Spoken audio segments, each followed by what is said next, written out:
छत्रपती शिवरायांना, त्याच्या राजाला, ज्याच्या भक्तीला जोड नाही, शौर्याला तोड नाही, प्रथम आहे सागरा समान, ज्याचं छत्र म्हणजे आभार समान, त्या सुरेची शान, मराठी मायेचा धगधगता स्वाभिमान, आणि कायच आहे सह्याद्री, ज्याला शंभूचा अभिमान. महाराष्ट्राच्या देवाला ज्याचं पहिलं स्थान, जिच्या कुशीतून स्वराज्य उदयास आलं, अशा राजमाता जिजाऊसाहेब.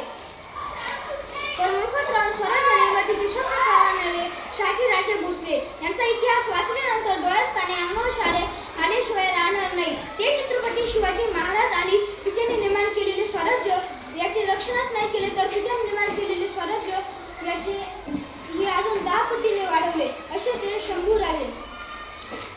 वाघाची चाल, गरुडाची नजर, स्त्रियांचा आदर, शत्रूचे मर्दन असेच असावे मावळ्यांचे वर्धन, ही छत्रपती शिवाजी महाराजांची शिकवण.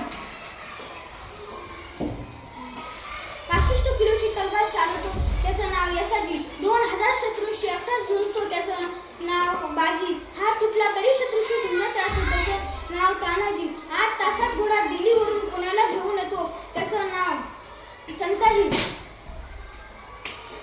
शत्रूच्या छावणीत घुसून छावणीचा मुकुट तोडून आणतो त्याचं नाव धनाजी, आणि ढाण्या वाघाला समोर जाऊन त्याला उभा फाडतो त्याचं नाव संभाजी, आणि या सगळ्यांना एकत्र घेतो आणि स्वराज्याचं तोरण बांधतो त्याचं नाव छत्रपती शिवाजी. जय हिंद, जय महाराष्ट्र.